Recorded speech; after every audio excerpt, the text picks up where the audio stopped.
Welcome my friend, welcome to the future college.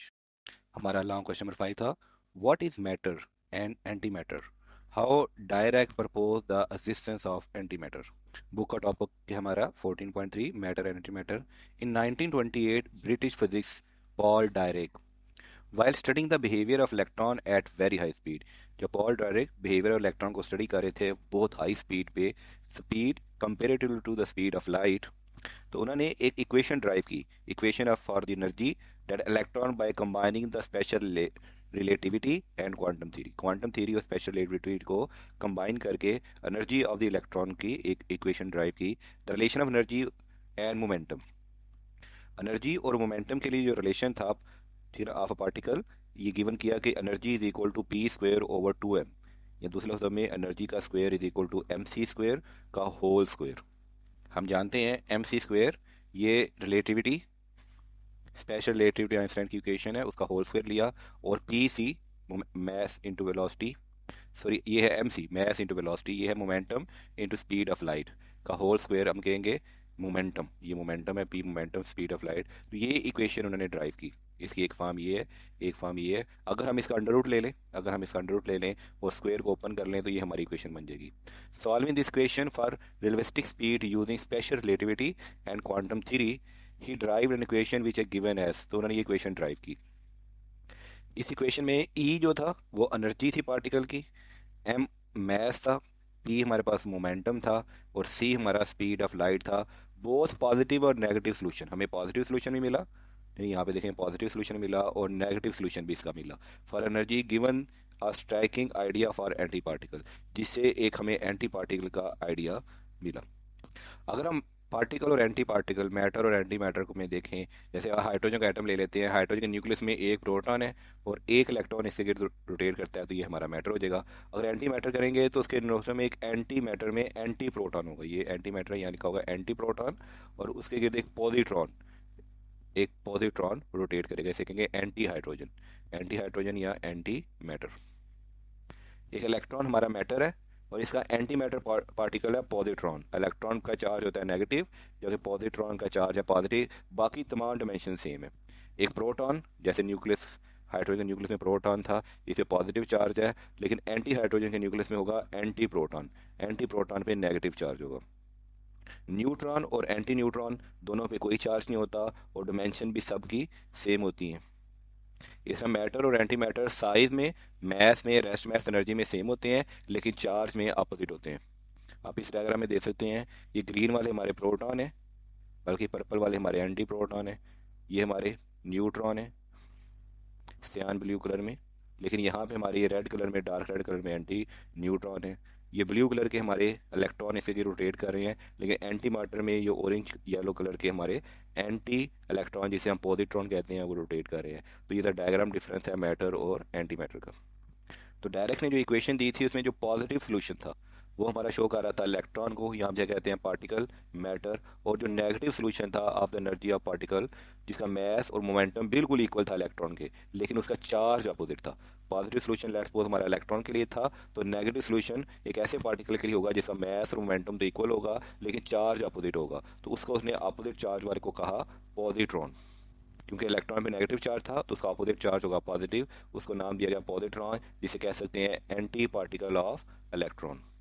Energy कौन show की गई है इलेक्ट्रॉन और पॉजिट्रॉन की, यहाँ पे एनर्जी, इलेक्ट्रॉन पॉजिट्रॉन की एनर्जी कौन है, दोनों का मैस मोमेंटम सब कुछ इक्वल है, लेकिन सिर्फ और सिर्फ चार्ज अपोजिट है। अगर एक का चार्ज नेगेटिव है तो दूसरे का चार्ज पॉजिटिव है। जैसे ही डायरेक्ट ने ये इक्वेशन सॉल्व की थी, उसके फ़ौरन बाद जेम एंडरसन ने 1932 में पॉजिट्रॉन को डिस्कवर कर लिया।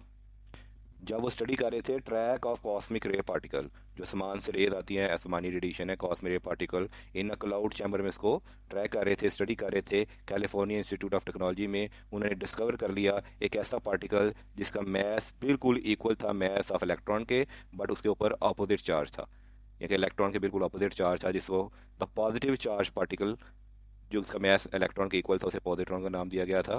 This was the first experimental discovery of anti particle. ये पहली एक्सपेरिमेंटल डिस्कवरी थी कि एंटी पार्टिकल हमने डिस्कवर किया था। इस डिस्कवरी के बाद बहुत सारे एंटी पार्टिकल, एंटी इलेक्ट्रॉन पहले डिस्कवर हो चुका था, एंटी प्रोटॉन, एंटी न्यूट्रॉन, बहुत सारे एंटी पार्टिकल हमने डिस्कवर किए थे, जो टेबल 14.1 में दिए हुए हैं। This is table 14.1। देखें इलेक्ट्रॉन और positron same as, same rest mass, mega electron volt पर सी स्क्वायर, सेम स्पिन लेकिन चार्ज अपोजिट है। प्रोटॉन और एंटी प्रोटॉन का भी same as, same rest mass, same spin लेकिन चार्ज अपोजिट है। और न्यूट्रॉन और एंटी न्यूट्रॉन तकरीबन सिमिलर है क्योंकि न्यूट्रॉन और एंटी न्यूट्रॉन पे कोई चार्ज नहीं होता। इसके बाद पार्टिकल को हमने दो फैमिलीज में डिवाइड कर दिया, दो depending upon their spin.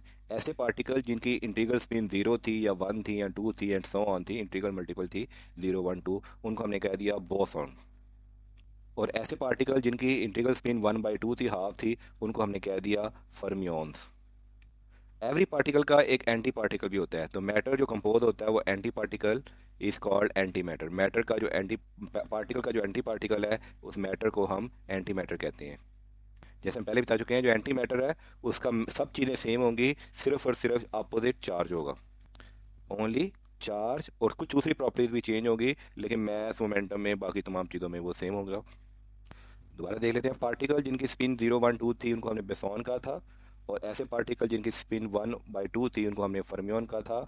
Her particle का एक एंटी पार्टिकल भी होता है जिसको हमने कहा था anti matter. Anti matter charge में और कुछ दूसरी प्रॉपर्टीज में चेंज होंगे, बाकी मैथ मोमेंटम में बाकी तमाम चीज़ें उनकी सेम होगी। What may be the role of anti matter in medical diagnostic technique? Medical diagnostic techniques में एंटी मैटर का क्या रोल है? एंटी मैटर यूज होता है मेडिकल फील्ड में, like anti proton are use to treat some type of cancer, कुछ किस्म के कैंसर को ट्रीट करने के लिए यूज होता है। जिसमें positron are use in positron emission tomography, जिसे पीईटी स्कैन कहते हैं, to create the image of internal part of the body. ये बॉडी के इंटरनल पार्ट्स की इमेज क्रिएट करता है। इस प्रोसेस में पॉजिट्रॉन एमिट होते हैं by the breakdown of radio nuclei. Radio nuclei के ब्रेकडाउन से पॉजिट्रॉन एमिट होते हैं। Photon are produce when positron collide with electron.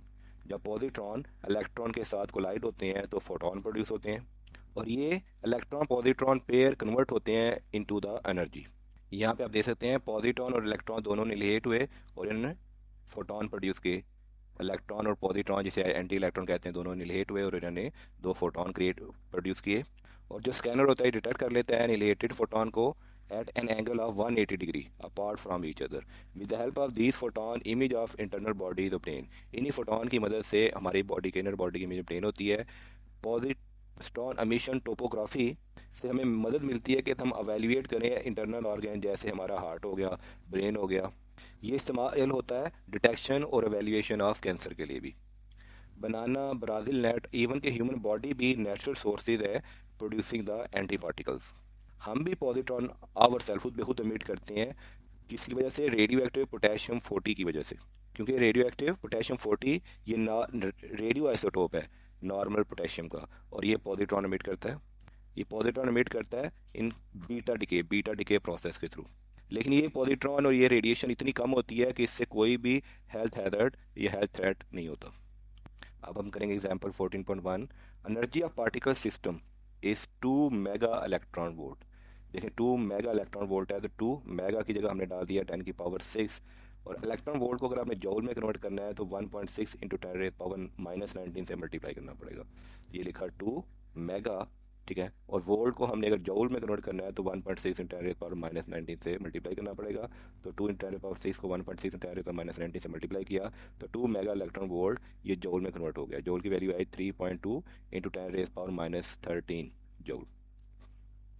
ये सिंपल फार्मूला याद रख लें कि इलेक्ट्रॉन वोल्ट को अगर आपने जॉल में कन्वर्ट करना है तो 1.6 इंटू 10 रेज पावर माइनस 19 से मल्टीप्लाई करना होगा, और जॉल को अगर इलेक्ट्रॉन वोल्ट में कन्वर्ट करना है तो इसी वैल्यू से आपको डिवाइड करना होगा।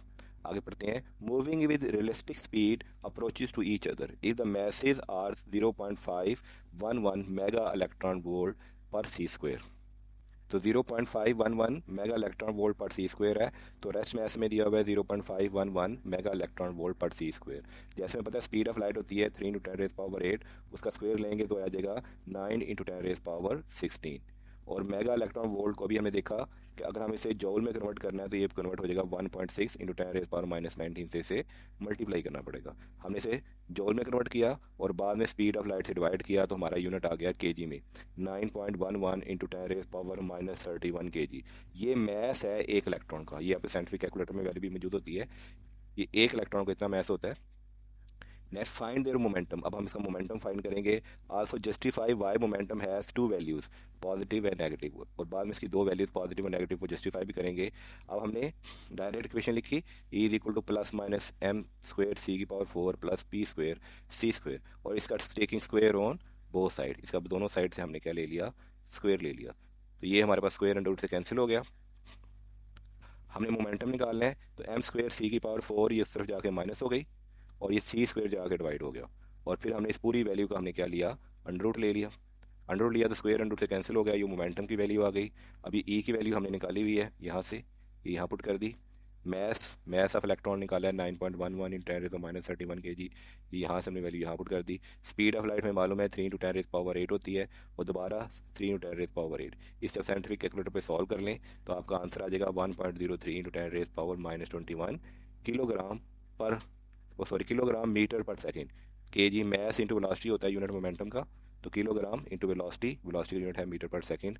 तो there are two values of momentum, positive and negative, corresponding to particle. जो पॉजिटिव वैल्यू है वो हमारे लिए पार्टिकल के लिए है, और जो नेगेटिव वैल्यू है वो हमारे पास एंटी पार्टिकल के लिए। इसके हमारे पास दो सोल्यूशन आए हैं।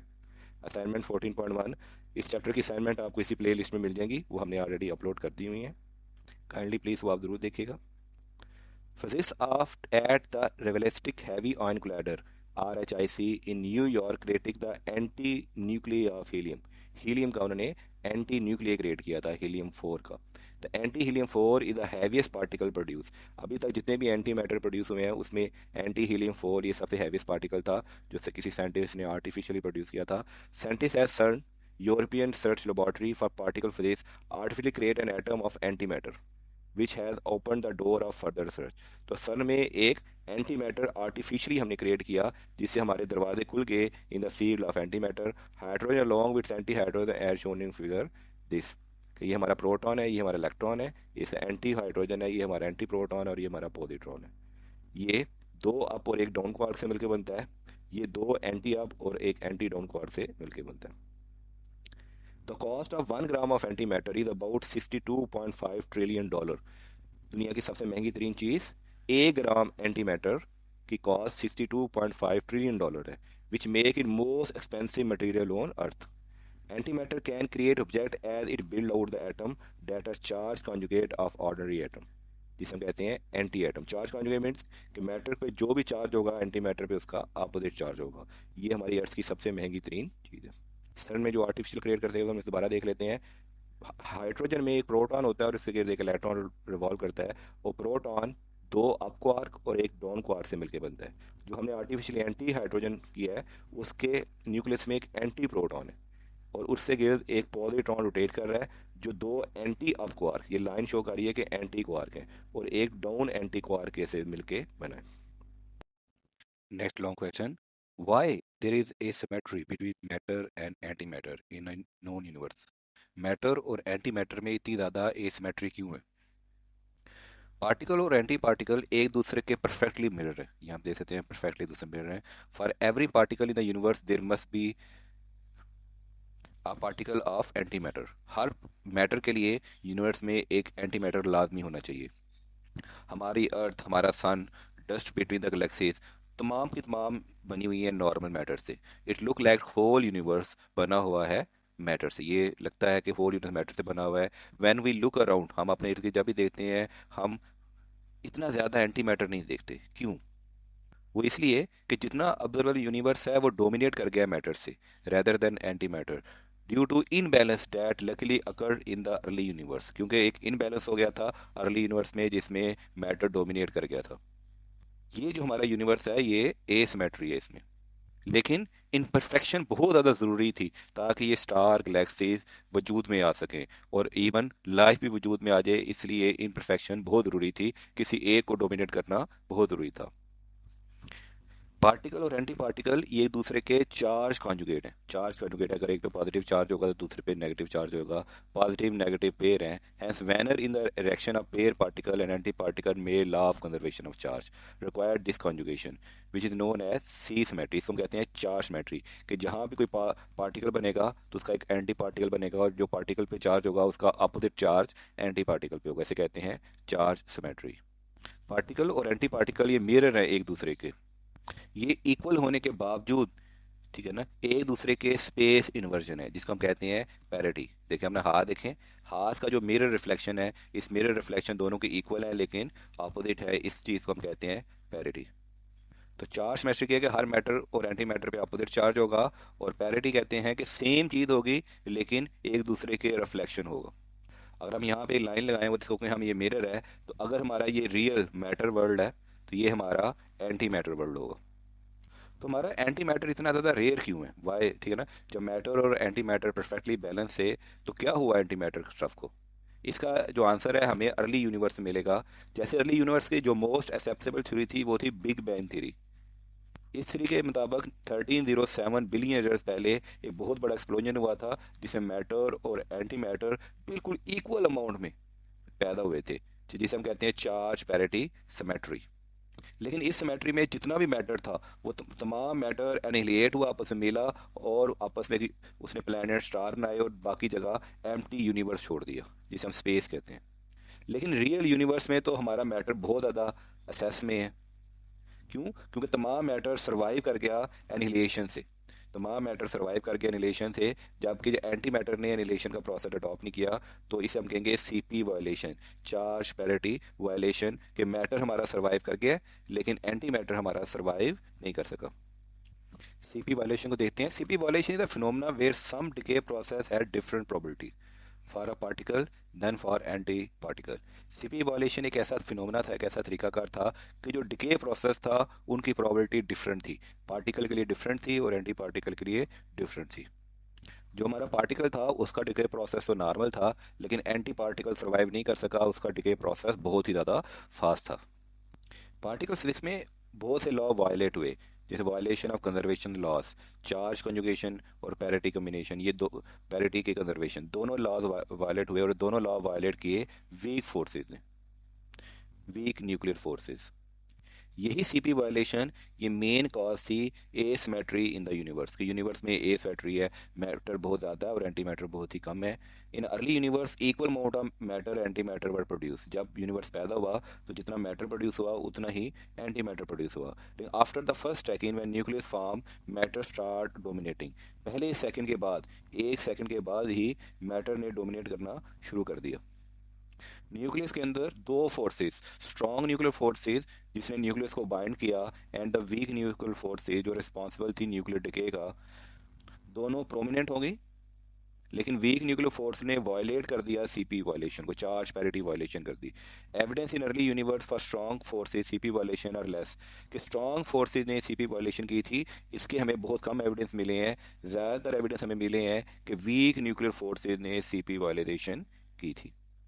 हमारा जो अर्ली यूनिवर्स था वो बहुत थिक एपीक्यू क्लाउड था प्लाज्मा का, प्लाज्मा ही प्लाज्मा था, ऑफ इलेक्ट्रॉन एंड न्यूक्लियाई, जिसमें इलेक्ट्रॉन न्यूक्लियाई थे, like a hot soap of particle, soup, जैसे बहुत ज़्यादा हॉट सूप था। इस तरह के अर्ली यूनिवर्स में सिर्फ हमारे पास न्यूक्लियाई थे और इलेक्ट्रॉन थे इन फॉर्म ऑफ प्लाज्मा, जिसमें इंक्लूडिंग इलेक्ट्रॉन भी मौजूद थे, प्रोटॉन मौजूद थे, ठीक है, न्यूट्रॉन मौजूद थे, लेकिन एटम नहीं थे। There is no stars no galaxies. इस स्टेज पे ना तो कोई स्टार थे, ना ही हमारे पास कोई गैलेक्सीज थी। व्हेन यूनिवर्स स्टार्टेड कूलिंग, या यूनिवर्स ठंडा होना शुरू हुआ, ठीक है ना, proton and neutron started to combine.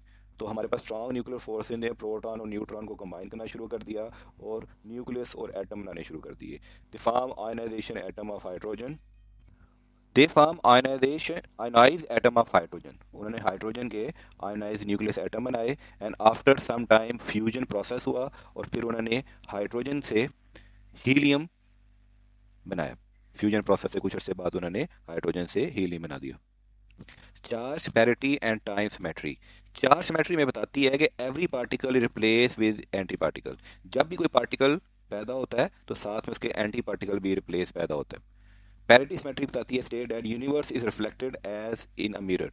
तो जैसे पार्टिकल का एक यूनिवर्स है, एंटी पार्टिकल का एक दूसरा यूनिवर्स है, बिल्कुल रिफ्लेक्शन है, जैसे मिरर में हम एक दूसरे की रिफ्लेक्शन देखते हैं। और टाइम सिमेट्री में बताती है the direction of time is reverse, time की डायरेक्शन रिवर्स भी हो सकती है, होगी। इसमें सीपी वायलेशन हुई थी जिसकी वजह से हमारे पास मैटर की अमाउंट यूनिवर्स में बहुत ज़्यादा है और जिसकी वजह से हमारी लाइफ यूनिवर्स में एग्जिस्टेंस मौजूद है। जो हमारी पैरिटी थी वो कंजर्व हुई थी स्ट्रॉन्ग न्यूक्लियर फोर्स से और इलेक्ट्रोमैग्नेटिक इंटरेक्शन से, लेकिन पैरिटी को वायलेट किया था वीक न्यूक्लियर इंटरेक्शन है, वीक न्यूक्लियर फोर्सेस से, जिसे हम कह सकते हैं बीटा डिके। इसी पैरिटी वायलेशन की वजह से जो weak nuclear interaction weak nuclear forces ने की थी, हमारा मैटर डोमिनेट किया था। हमारा लॉन्ग क्वेश्चन है, explain the quark family of particle. 20वीं सेंचुरी में प्रोटॉन और न्यूट्रॉन को कंसीडर किया जाता था एलिमेंट्री पार्टिकल, लेकिन 1964 में मैरी जेलमैन और जॉर्ज जैकब ने इंडिपेंडेंटली प्रपोज की थी थ्योरी, जिसे कहते हैं हम क्वार्क थ्योरी, जिसने हमें ये कंपोजिशन ऑफ प्रोटॉन और न्यूट्रॉन का बताया कि प्रोटॉन और न्यूट्रॉन बने होते हैं क्वार्क से। द फर्स्ट क्वार्क रेजिस्टेंस जो कंफर्म की थी वो डीप इन इलास्टिक स्कैटरिंग से कंफर्म की गई थी Stanford linear accelerator centre SLAC in 1968 में। एलिमेंट्री पार्टिकल वो पार्टिकल होते हैं which are not compose of other particle, जो दूसरे पार्टिकल से मिलके नहीं बनते। जैसे हमारे प्रोटॉन और न्यूट्रॉन ये क्वार्क से मिलके बनते हैं, इसलिए प्रोटॉन न्यूट्रॉन एलिमेंट्री पार्टिकल नहीं है, क्वार्क्स एलिमेंट्री पार्टिकल्स हैं। Elementary particles in the universe को हमने दो मेन कैटेगरीज में डिवाइड किया हुआ है। The matter particles, matter particle में हमारी फर्मियन फैमिली है जिसकी स्पिन होती है हाफ हाफ इंटीग्रल स्पिन, और दूसरी है फोर्स कैरियर जिनका मैस नहीं है, जिसमें है बॉसॉन जिनकी विद इंटीग्रल स्पिन में 0 1 2 एंड सो ऑन, और ये हाफ इंटीग्रल स्पिन है यानी कि 1/2 इसकी स्पिन होती है, और फोर्स कैरियर की स्पिन होती है 0 1 2 एंड सो ऑन। क्वार्क्स का साइज 10 × 10⁻18 मीटर की इक्वल होता है। ये क्वार्क फैमिली आपको नजर आ रही है, इसमें 6 क्वार्क हैं, इसी तरह 6 इनके एंटी क्वार्क भी होंगे।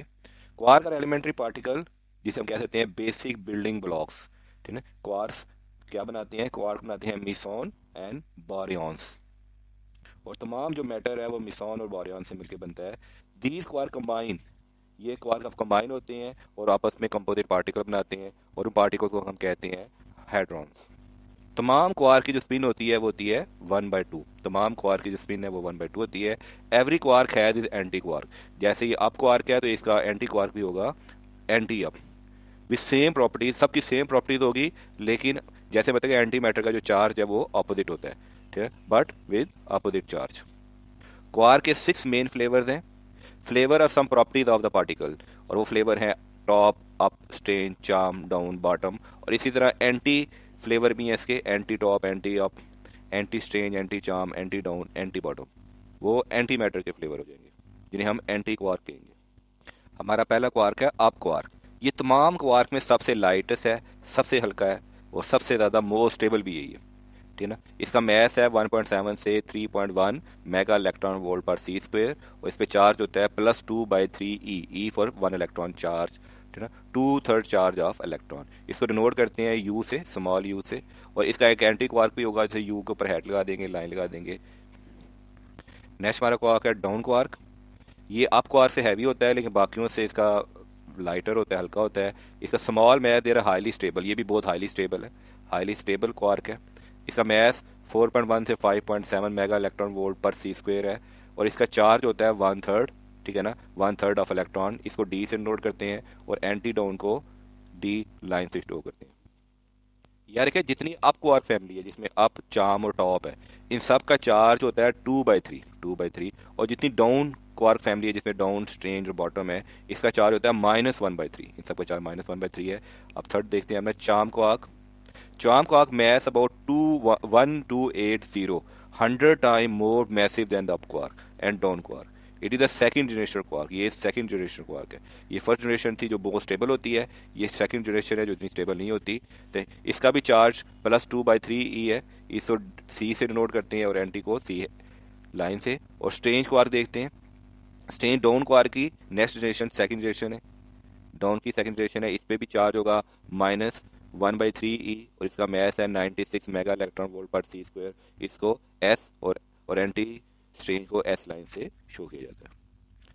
They have very long life, इसकी बहुत लंबी लाइफ हो हुई है। Even they can live 100,000 time longer than simple particle, simple particle से 100,000 टाइम ज़्यादा ये रह सकते हैं। नेक्स्ट हमारा क्वार्क है टॉप क्वार्क। ये हैवीएस्ट है among the all the quark, और इसका मैस है 173.1 गीगा, ये मेगा नहीं है, गीगा इलेक्ट्रॉन वोल्ट पर सी स्क्वायर है। ये थर्ड जनरेशन है, जैसे जैसे जनरेशन बढ़ती जाएगी हैवी होता जाएगा। इसका चार्ज भी +2/3 ई है, इसको टी और एंटी क्वार्क को टी लाइन से डिनोट करते हैं। ये स्टेबल पार्टिकल नहीं है, even it decay before it the opportunity to find hadronic bound state. जैसे ही इसे हम बाउंड स्टेट में ढूंढना चाहते हैं उतनी देर में ये डिके हो जाता है, ये टूट जाता है। नेक्स्ट हमारा है बॉटम क्वार्क। बॉटम क्वार्क भी थर्ड जनरेशन क्वार्क है। इसका मैथ भी बहुत ज़्यादा है, 4.18 giga electron volt. Charge same -1/3 ई।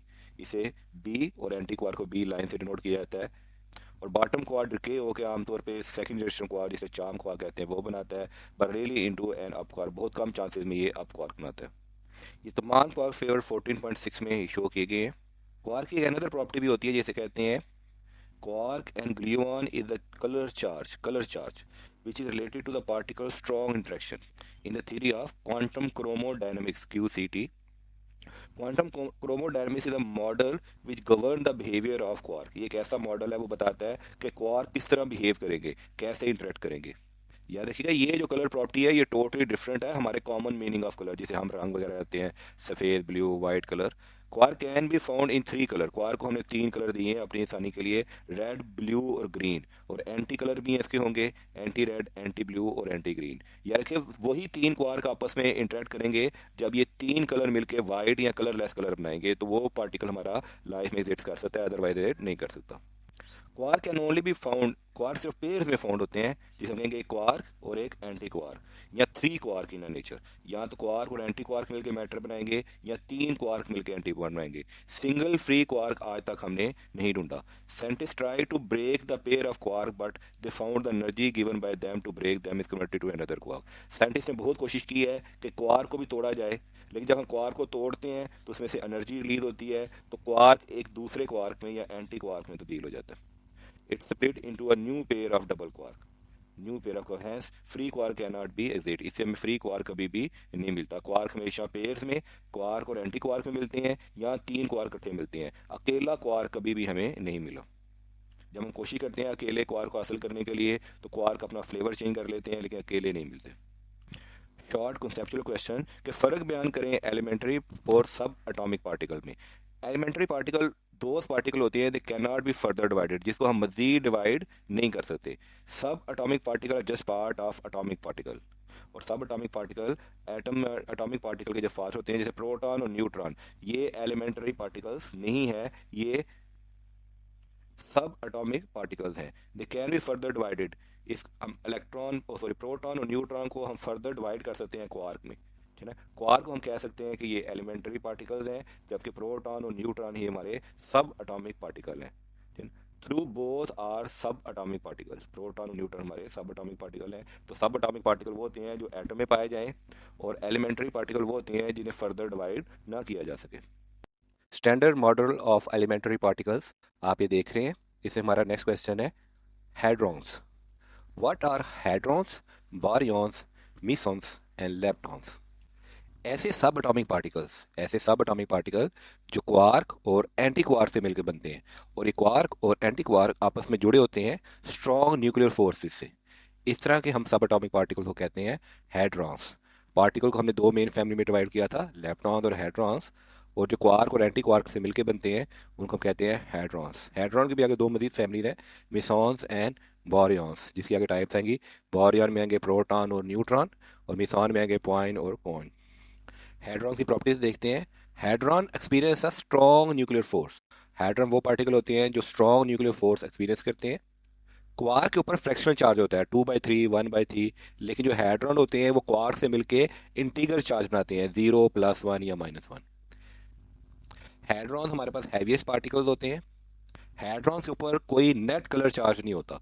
मुख्तलिफ क्वार्क्स मिलकर बनते हैं, लेकिन उनका नेट कलर चार्ज नहीं होता, वो वाइट या ट्रांसपेरेंट होगा according to colour charge theory. लेकिन उनके अंदर जो क्वार्क होंगे उनके अंदर कलर चार्ज होगा। हर एक के ऊपर, हर क्वार्क का कोई ना कोई अपना कलर चार्ज होगा, लेकिन हैड्रॉन के ऊपर नेट कोई कलर चार्ज नहीं होता।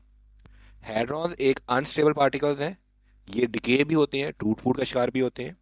सिर्फ वो हार्ड्रॉन जो स्टेबल होते हैं उन्हें कहते हैं या फ्री स्टेट में पाए जाते हैं, उन हार्ड्रॉन की एग्जांपल है प्रोटॉन एंड न्यूट्रॉन। ये सिर्फ स्टेबल है और ये सिर्फ और सिर्फ न्यूक्लियस में पाए जाते हैं, विद इन द न्यूक्लियस।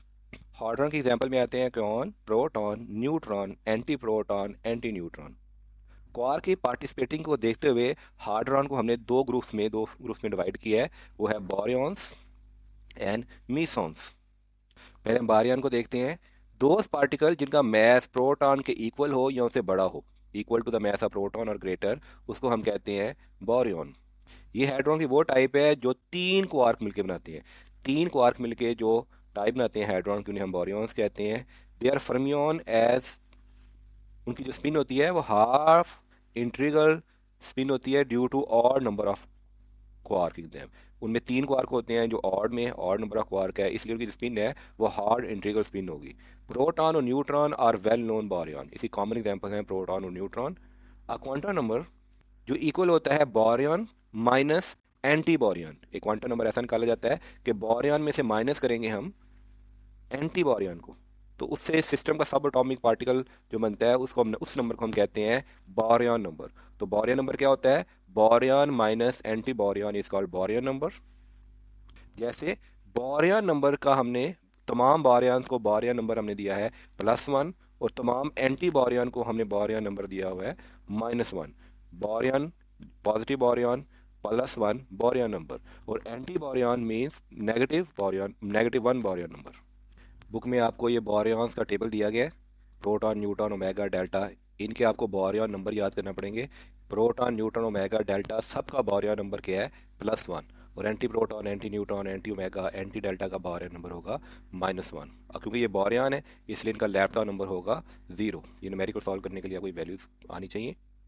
बाकी प्रॉपर्टीज इनकी आपको मैस, स्पिन, इलेक्ट्रिक चार्ज यहाँ पे टेबल में दिए गए हैं। और किन किन से बन के बने हैं? जैसे प्रोटॉन 2 अप और एक डाउन क्वार्क से मिलकर बना है। न्यूट्रॉन 2 डाउन और एक अप क्वार्क से मिलकर बना है। ओमेगा 3 स्ट्रेंज क्वार्क से मिलकर बनता है, और डेल्टा 3 अप क्वार्क से मिलकर बनता है। अगर हम क्वार्क के चार्ज को, तमाम क्वार्क के इंडिविजुअल चार्ज को प्लस कर दें तो इस तरह हम बोरियन का चार्ज निकाल सकते हैं। अब एंटी बारियन को देखते हैं। जैसे प्रोटॉन हमारा एक बारियन था तो एंटी प्रोटॉन एक एंटी बारियन होगा। प्रोटॉन अप अप और डाउन क्वार्क से मिलकर बना था, तो एंटी बारियन में anti proton anti up anti down से मिलकर बनेगा। और प्रोटॉन का इलेक्ट्रिक चार्ज था +1, और एंटी प्रोटॉन का इलेक्ट्रिक चार्ज होगा -1। बाकी इनकी स्पिन और मैस दोनों सेम होंगे। इसमें आप किसी भी बोरियन का एंटी बोरियन आप निकाल सकते हैं। हार्ड्रॉन्स वो होते हैं जो स्ट्रॉन्ग न्यूक्लियर फोर्सेस को फील करते हैं, और इसकी दो फैमिलीज हमने पढ़ी थी, बोरियन और मिसॉन। बोरियन वो हाइड्रॉन होते हैं जो तीन क्वार्क से मिलकर बनते हैं, और मिसॉन वो बोरियन होते हैं, सॉरी, वो मिसॉन वो हाइड्रॉन होते हैं जो दो क्वार्क से मिलकर बनते हैं। तो तीन क्वार्क वालों को हम कहेंगे बोरियन, और दो क्वार्क से मिलकर बनने वालों को हम कहेंगे मिसॉन्स। बोरियन में तीन कलर्स होंगे जिनका नेट कलर वाइट या ट्रांसपेरेंट होगा, जैसे red quark, blue quark, green quark, या तीनों एंटी क्वार्क मिलकर एक बोरियन बनाएंगे। और मिसॉन वो होंगे जो क्वार्क और एंटी क्वार्क, जैसे ग्रीन और एंटी ग्रीन कलर मिलकर वाइट बनाता है, उससे जो मिलकर बनेगा उसे हम कहेंगे मिसॉन। 2011 से 2021 तक हमने 50 न्यू हाइड्रॉन लार्ज हाइड्रॉन कोलाइडर में डिस्कवर किए हैं, जो आप देख सकते हैं। तो बोरियन ऐसे पार्टिकल होते हैं जिनका मैस प्रोटॉन से ज़्यादा हो, वो तीन क्वार्क से मिलकर बनते हैं, उनकी हाफ इंटीग्रल स्पिन होती है। उसमें फिर बोरियन नंबर क्या होता है? बोरियन माइनस एंटी बोरियन को हम बोरियन नंबर कहते हैं। बोरियन नंबर का नंबर होगा +1, और एंटी बोरियन नंबर होंगे -1। नेक्स्ट हमारा है मिसॉन। दो पार्टिकल जो बने होते हैं एक क्वार्क और एक एंटी क्वार्क से, क्वार्क एंटी क्वार्क पेयर से जो मिलकर बनते हैं उन्हें मिसॉन कहते हैं। ये बोरियन से हल्के होते हैं, क्योंकि बोरियन में तीन क्वार्क थे, इनमें दो क्वार्क हैं, इसलिए इनका मैस कम होता है। ठीक है ना? तो द बेसॉन आर हैव, इनकी इंटीग्रल स्पिन होगी -1, 0 या +1। अब क्योंकि में एक बोरियन होगा, ओ सॉरी, एक क्वार्क होगा और एक एंटी क्वार्क होगा, इसलिए इसका बोरियन नंबर 0 होगा। क्वार्क और एंटी क्वार्क से मिसॉन का बोरियन नंबर 0 होता है। तमाम मिसॉन ये देखें, इन सब का बोरियन नंबर क्या टेबल हमें दिया हुआ है, ये है 0। कॉमनली नॉन बोरियन मिसॉन कौन से हैं? प्योन, क्योन और rho. Pion positive, kaon negative, kaon neutral, rho positive, and so on. ये पॉजिटिव और नेगेटिव ये इनके इलेक्ट्रिक चार्ज को शो कर रहे होते हैं। प्योन पॉजिटिव एक अप और एक एंटी डाउन से मिलकर बनता है, इसमें दो क्वार्क से मिलकर बनते हैं हमारे मिसॉन्स। ये टेबल याद कर लीजिएगा। इसके लिए आपको बोरियन नंबर और लैपटॉप नंबर यूज़ हो सकते हैं आपके एक्सरसाइज की और असाइनमेंट और न्यूमेरिकल में सॉल्व करने के लिए, आपको ये आपको आनी चाहिए। तो मिसान हमारे वो हाइड्रॉन होते हैं जो एक क्वार्क और एक एंटी क्वार्क से मिलके बनता है, जिसे प्योन है, जिसे पाई से डिनोट करते हैं, क्योन को के पॉजिटिव से डिनोट करते हैं। मिसान क्वार्क और एंटी क्वार्क को क्लियॉन ने आपस में जोड़ के रखा होता है। नेक्स्ट हमारा टॉपिक है composition of proton and neutron. Proton baryon है, ये तीन क्वार्क से मिलके बनते हैं। प्रोटॉन में दो अप क्वार्क और एक डाउन क्वार्क होता है। अब अप क्वार्क का चार्ज होता है +2/3 और डाउन क्वार्क का चार्ज होता है -1/3। तो दो अप क्वार्क का चार्ज होगा +2/3 और डाउन का -1/3, जिससे प्रोटॉन का होल चार्ज आ जाता है +1। जो एंटी प्रोटॉन होता है वो एंटी क्वार्क बना होता है सेम, दो एंटी अप क्वार्क और एक एंटी डाउन क्वार्क से। अब प्रोटॉन को टर्म में देखें, कलर चार्ज के टर्म में, तो इसमें एक ब्लू अप होगा, एक रेड अप होगा और एक ग्रीन डाउन होगा। इन तीनों कलर को प्लस किया जाए तो हमारे पास वाइट कलर आ जाएगा। न्यूट्रॉन दो डाउन क्वार्क और एक अप क्वार्क से मिलकर बनता है। डाउन क्वार्क का चार्ज होता है -1/3, तो दो दो दफा -1/3 आ गया, और अप क्वार्क का चार्ज होगा +2/3, तो एक दफा +2/3 आ गया। तो एज अ होल न्यूट्रॉन हमारे पास न्यूट्रल होता है, इस पर कोई चार्ज नहीं होता। एंटी न्यूट्रॉन भी इन्हीं क्वार्क से मिलकर बनेगा, इनके जो एंटी क्वार्क हैं उनसे मिलकर बने होगा, यानी कि दो एंटी डाउन क्वार्क और एक एंटी अप क्वार्क से मिलकर न्यूट्रॉन बनेगा। कलर में देखें तो ब्लू डाउन, रेड डाउन और green up, as a whole ये वाइट कलर बना देंगे। और प्रोटॉन और न्यूट्रॉन के जो एंटी पार्टिकल हैं वो हैं एंटी प्रोटॉन और anti neutron. Electromagnetic force, charge is the basic property of the particle of feel this force. Electromagnetic force feel करने के लिए चार्ज हमारी बेसिक प्रॉपर्टी है। जिस पार्टिकल पे चार्ज है वही इस फोर्स को फील कर सकता है। जो न्यूट्रल पार्टिकल हैं वो इलेक्ट्रोमैग्नेटिक फोर्स को फील नहीं कर सकते। Similarly strong attraction of strong nuclear force जिसे हम कलर फोर्स भी कह सकते हैं। तो इसकी colour is the basic property, colour एक बेसिक प्रॉपर्टी है ये फोर्स को फील करने के लिए। Colourless particle can not feel strong nuclear force, जिस जो कलरलेस पार्टिकल है वो ये फोर्स फील नहीं कर सकता। जैसे इलेक्ट्रोमैग्नेटिक फोर्स फील करने के लिए चार्ज का होना ज़रूरी है, स्ट्रॉन्ग न्यूक्लियर फोर्स को फील करने के लिए कलर का होना ज़रूरी है, कलर फोर्स का होना ज़रूरी है। तो सम टाइम दिस प्रॉपर्टीज को हम कहते हैं कलर चार्ज। इसी प्रॉपर्टी को, strong nuclear force, colour force की प्रॉपर्टी को हम कहते हैं कलर चार्ज। तो 3 कलर चार्जेज है main, red, blue and green, और इनके 3 एंटी रेड, एंटी कलर भी है, एंटी रेड, एंटी ब्लू और एंटी ग्रीन। और ये 3 कलर या इनके 3 एंटी कलर आपस में होंगे किसी भी क्वार्क पे, तो वो स्ट्रॉन्ग न्यूक्लियर फोर्स फील करेगा। और किसी भी क्वार्क पे या किसी भी पार्टिकल पे चार्ज होगा तो इलेक्ट्रोमैग्नेटिक फोर्स वो फील करेगा। नेक्स्ट हमारा कॉन्सेप्चुअल क्वेश्चन है, short question. How many hadron are there. Hadron को हमने क्लासीफाई किया था मिसॉन और बोरियन में। और ऐसे मिसॉन जिनकी स्पिन हमें मालूम है, मिसॉन की स्पिन होती है 0, 1, ठीक है ना। चार्ज मिसॉन जो डिके होते हैं वो डिके होते हैं इलेक्ट्रॉन में, और जो अनचार्ज जैसे जीरो वाले हैं, अनचार्ज मिसॉन है, जब वो डिके होते हैं तो वो डिके होते हैं फोटोन में। तो बोरियन जो स्ट्रॉन्ग न्यूक्लियर फोर्स से, स्ट्रॉन्ग न्यूक्लियर अट्रैक्शन से बनते हैं, उनकी इंटीग्रल स्पिन होती है 1/2, 3/2 एंड सो ऑन। ऑल बोरियन जिनमें प्रोटॉन और न्यूट्रॉन के अलावा तमाम बोरियन डिकम्पोज हो जाते हैं, प्रोटॉन न्यूट्रॉन के अलावा तमाम बोरियन अनस्टेबल होते हैं। यहाँ पे आप देख सकते हैं हार्ड्रॉन को हमने क्लासीफाई किया है मिसॉन और बोरियन में। यहाँ भी देख सकते हैं हार्ड्रॉन को क्लासीफाई किया है मिसॉन और बोरियन में, और ये तमाम मिसॉन और बोरियन क्वार्क से मिलके बनते हैं। फर्मियान की दूसरी फैमिली इलेक्ट्रॉन हम आगे पढ़ेंगे। नेक्स्ट हमारा टॉपिक है change in quark during beta decay. जब भी एक प्रोटॉन डिके होके न्यूट्रॉन बनाएगा, प्रोटॉन हमें पता है दो अप क्वार्क और एक डाउन क्वार्क में होता है, जिसकी फर्मियन डायग्राम इसे कहते हैं। तो देखें अप क्वार्क में ये लास्ट वाला अप क्वार्क डाउन क्वार्क में तब्दील हो गया। तो जब भी प्रोटॉन डिके होके न्यूट्रॉन बनाएगा, यानी कि एक अप क्वार्क डाउन क्वार्क में तब्दील हो जाएगा, ये दो डाउन और एक अप मिलकर ये बना देंगे न्यूट्रॉन। ये हमारे पास न्यूट्रॉन है, ये लिखा हुआ है neutron. Neutron decay into proton such decay is called, या न्यूट्रॉन डिके होके प्रोटॉन बनाएगा, इसका रिवर्स हम आगे पढ़ेंगे, वो बीटा नेगेटिव डिके होगा, इसको हम कहते हैं बीटा डिके। प्रोटॉन का न्यूट्रॉन में तब्दील हो जाना या न्यूट्रॉन का प्रोटॉन में तब्दील हो जाना, ये कहलाता है बीटा डिके। पहले हम करते हैं beta positive decay. Beta positive decay में एक अप क्वार्क डाउन क्वार्क में तब्दील हो जाता है। तो एक प्रोटॉन जो होता है वो कन्वर्ट हो जाता है न्यूट्रॉन में, जिससे एक पॉजिट्रॉन, जिसे बीटा पॉजिटिव कहते हैं, या एक पॉजिटिव इलेक्ट्रॉन पॉजिट्रॉन रिलीज होता है और साथ में एक न्यूट्रिनो रिलीज होता है। जब भी एक अप क्वार्क डाउन क्वार्क तब्दील होगा तो वो डब्ल्यू पॉजिटिव बिसॉन एक रिलीज करेगा। डब्ल्यू पॉजिटिव बिसॉन एक बहुत ही अनस्टेबल पार्टिकल है, ये फौरन डीकम्पोज होगा, और एक न्यूट्रिनो ये वी ई न्यूट्रिनो है, और एक पॉजिट्रॉन, ये इलेक्ट्रॉन पॉजिटिव एक पॉजिट्रॉन रिलीज करेगा, और ये प्रोटॉन न्यूट्रॉन में तब्दील हो जाएगा। जैसे कि प्रोटॉन में मालूम है दो अप क्वार्क एक डाउन क्वार्क में होता है, और न्यूट्रॉन कंसिस्ट होता है दो डाउन क्वार्क एक अप क्वार्क में। तो इसमें एक up quark turn into down quark, जैसे मैंने बता दिया, तो एक अप क्वार्क तब्दील हो जाता है डाउन क्वार्क में, और ये रिलीज करता है एक weak positive W positive boson, जो बहुत ही शॉर्ट लिव है, बहुत अनस्टेबल है, ये फ़ौरन टूट जाएगा और ये टूट के बनाएगा पॉजिट्रॉन, एक पॉजिट्रॉन निकलेगा और साथ में एक न्यूट्रिनो निकलेगा। ठीक है ना, और ये पॉजिट्रॉन और न्यूट्रिनो ये डब्ल्यू पॉजिटिव में से निकलेंगे due to weak interaction forces, weak nuclear forces. जैसे एग्जांपल देखते हैं फ्लोरीन की।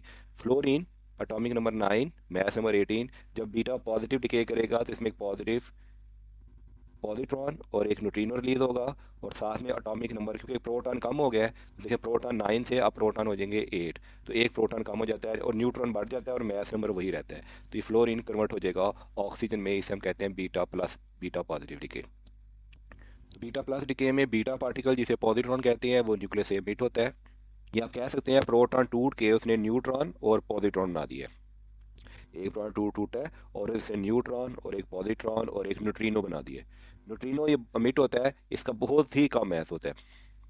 तो प्रोटॉन जब टूटता है तो एक न्यूट्रॉन, एक पॉजिट्रॉन और एक न्यूट्रिनो बना देता है।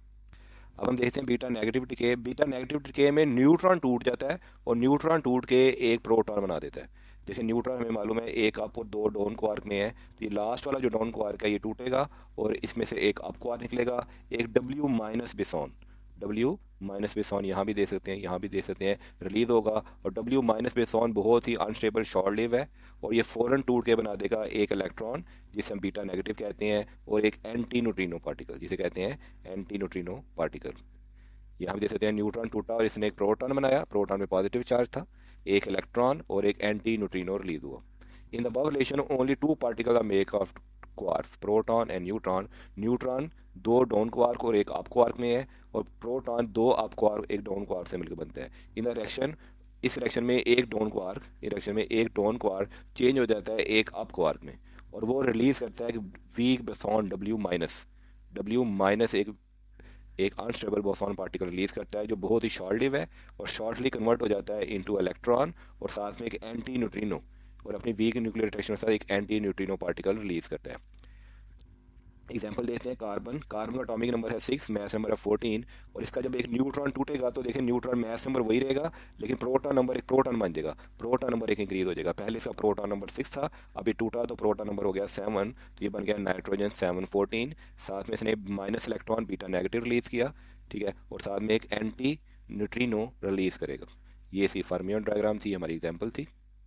तो न्यूट्रॉन जब भी टूटेगा और एक प्रोटॉन बनाएगा, साथ में एक negative electron beta negative particle release करेगा, और साथ में एक एंटी इलेक्ट्रॉन न्यूट्रिनो या एंटी न्यूट्रिनो पार्टिकल भी रिलीज करेगा। एंटी न्यूट्रिनो का मास बहुत ही कम होता है और ये न्यूट्रल होता है। तो न्यूट्रॉन टूट के बना प्रोटॉन, इलेक्ट्रॉन और एंटी इलेक्ट्रॉन न्यूट्रिनो।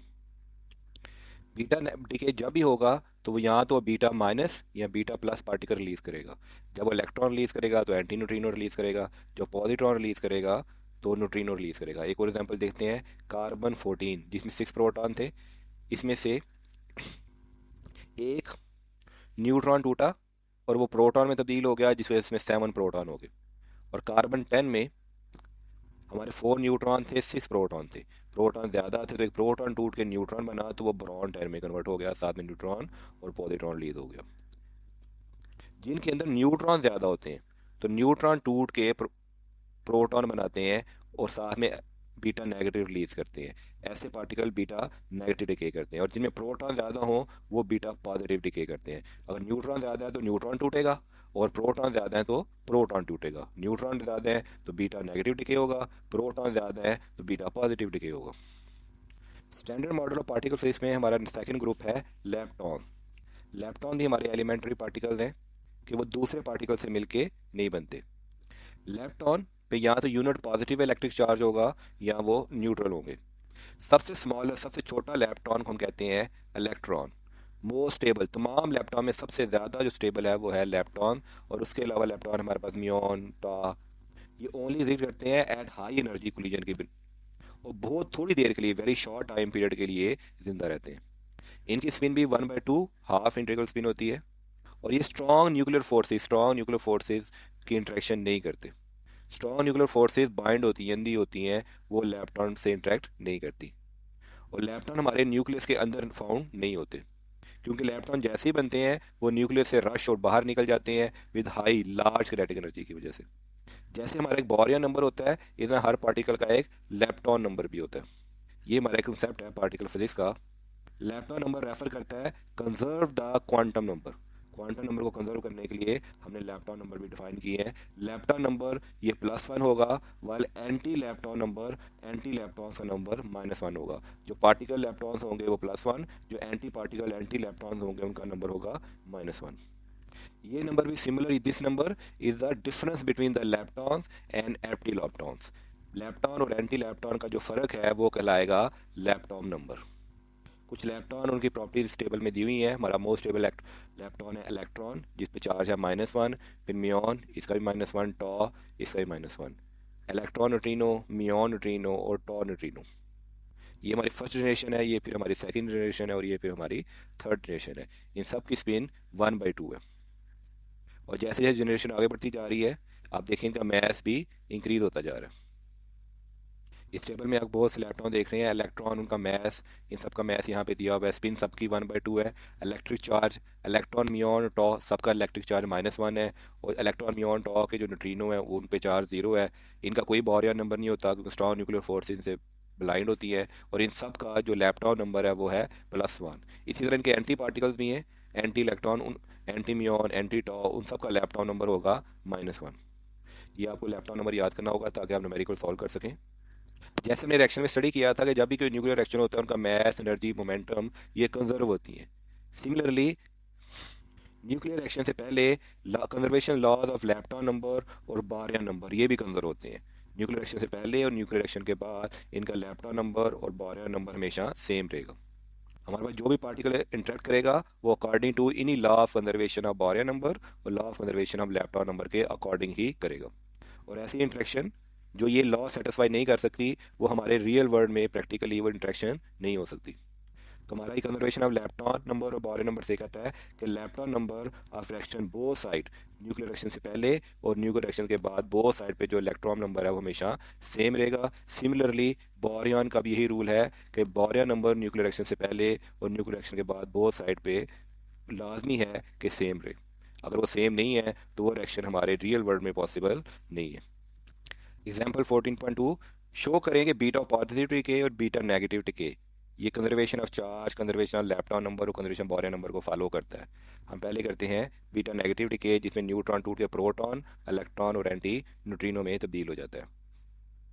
कुछ गिवन डाटा ले लेते हैं। न्यूट्रॉन, इलेक्ट्रॉन न्यूट्रिनो और एंटी इलेक्ट्रॉन न्यूट्रिनो इनका चार्ज नंबर होता है 0। प्रोटॉन और पॉजिट्रॉन का चार्ज होता है +1 और इलेक्ट्रॉन का चार्ज होता है -1। बीटा नेगेटिव डिके लेते हैं। बीटा नेगेटिव डिके में पहले हमारे पास न्यूट्रॉन और न्यूट्रॉन का चार्ज है 0। प्रोटॉन का चार्ज है +1। इलेक्ट्रॉन का चार्ज है -1। इलेक्ट्रॉन एंटी न्यूट्रिनो का चार्ज है 0। इनको सॉल्व किया तो आंसर आ गया 0, तो इसने law of conservation charge satisfy कर दिया। बीटा पॉजिटिव के प्रोटॉन का चार्ज है +1, न्यूट्रॉन का चार्ज 0, पॉजिट्रॉन का चार्ज +1 और इलेक्ट्रॉन न्यूट्रिनो का चार्ज है 0। तो +1 और +1 दोनों साइड इक्वल हो गई, तो हमारा law of conservation charge satisfy हो गया। अब लैप्टॉन नंबर देखते हैं। न्यूट्रॉन और प्रोटॉन का लैप्टॉन नंबर है 0। इलेक्ट्रॉन और एंटी इलेक्ट्रॉन न्यूट्रिनो का, सॉरी, पॉजिट्रॉन, पॉजिट्रॉन भी एक एंटी मैटर है और एंटी इलेक्ट्रॉन न्यूट्रिनो का लैप्टॉन नंबर है -1 और इलेक्ट्रॉन न्यूट्रिनो का लैप्टॉन नंबर है +1। बीटा नेगेटिव के में देखते हैं। न्यूट्रॉन का लैप्टॉन नंबर था 0, प्रोटॉन का भी लैप्टॉन नंबर 0। इलेक्ट्रॉन नेगेटिव का लैप्टॉन नंबर +1 और एंटी इलेक्ट्रॉन न्यूट्रिनो का लैप्टॉन नंबर था -1, तो -1 +1 कैंसिल, तो ये 0 आ गया। बीटा पॉजिटिव के में देखें। Proton lepton number 0, neutron lepton number 0, electron positive lepton number -1 और इलेक्ट्रॉन न्यूट्रिनो लैप्टॉन नंबर +1, ये दोनों कैंसिल हो गए। +1 -1 कैंसिल हो गए, तो ये भी आ जाएगा 0। यहाँ पे मिस प्रिंटिंग है, तो ये बुक में मिस प्रिंट था, ठीक कर दिया मैंने। For law of conservation of baryon number, neutron और प्रोटॉन का बोरियन नंबर है +1। Electron neutrino, sorry, positron, electron neutrino, electron और, सॉरी, ये है एंटी इलेक्ट्रॉन न्यूट्रिनो, ये है इलेक्ट्रॉन न्यूट्रिनो, ये है इलेक्ट्रॉन और ये है पॉजिट्रॉन। इन तमाम पे क्योंकि बोरियन नंबर इन सबका है 0। अब देखते हैं न्यूट्रॉन का +1, प्रोटॉन का भी +1, ये इलेक्ट्रॉन और एंटी इलेक्ट्रॉन न्यूट्रिनो दोनों का 0, तो हमारा बोरियन नंबर सेटिस्फाई हो गया। इसमें प्रोटॉन का भी 1, न्यूट्रॉन का भी 1 और बाकी दोनों का 0, तो ये हमारा बोरियन नंबर बीटा पॉजिटिव के पे भी सेटिस्फाई हो गया। As all the basic conservation laws और पार्टिकल आर सेटिस्फाइड, तमाम लॉज सेटिस्फाई हो रहे हैं, इसलिए हमारे रियल वर्ल्ड में बीटा पॉजिटिव और बीटा नेगेटिव डिके पॉसिबल है कि ये रियल वर्ल्ड में हो सके। बुक में नोट कीजिएगा, यहाँ पे ये वैल्यू गलत है, +1 -1 कैंसिल कर देंगे और यहाँ पे 0 आएगा और यहाँ भी 0 आएगा। युकावा ने हमें दिया था quantum idea of the field which study in the quantum field theory, QFT कहते हैं। He propose that the nuclear force is actually transmitted by the change of particles called mediators are carrier particles. तो later हमने found किया carrier particle for all natural forces, हमने तमाम natural forces के लिए career particle को हमने बाद में फाउंड कर लिया था। इनफैक्ट जो फर्मियन होते हैं जिसे मैटर पार्टिकल कहते हैं, वो प्रोड्यूस करते हैं बोसॉन्स जिसे हम कहते हैं force carrier, which is absorb by the other fermion to that force on its, जो दूसरे फर्मियन अब्जॉर्ब कर लेते हैं। जैसे एक प्रोटॉन गया और इसने एक फोटोन एमिट किया और दूसरे प्रोटॉन ने इसे अब्जॉर्ब कर लिया और इनकी डायरेक्शन चेंज हो गई। The interaction between two approaching photon, दो अप्रोचिंग फोटोन की इंटरेक्शन देखते हैं। रिपल्शन बाय एक्सचेंजिंग फोटोन, जब ये प्रोटॉन रिपेल करेंगे तो आपस में ये एक्सचेंज करेंगे फोटोन, ये फोटोन है जो वो एक्सचेंज करेंगे। Force carrier for electromagnetic interaction, इसे हम कहेंगे electromagnetic interaction, is shown by fermion diagram, ये फर्मियन डायग्राम हमने शो किए।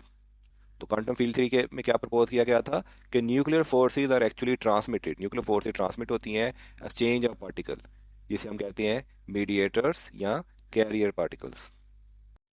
नेक्स्ट हमारा लॉन्ग क्वेश्चन है, what are the force carrier, explain. तो स्टैंडर्ड मॉडल ऑफ पार्टिकल में कुछ ऐसी फोर्सेस भी हैं जो मैटर को आपस में बाइंड करके रखती हैं, उनको हम फोर्स कैरियर कहते हैं। मैटर को जोड़ने वाली forces, matter to bind together, उनको हम कहते हैं force career.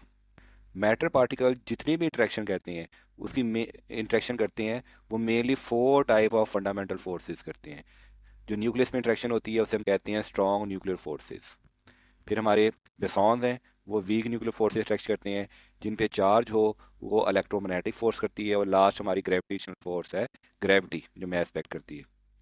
Each force interact, जो भी फोर्स इंटरेक्ट करती है थ्रू सम एक्सचेंज पार्टिकल, कोई पार्टिकल चेंज करेगी, उस पार्टिकल को हम कहेंगे फोर्स कैरियर या मीडिएटर्स।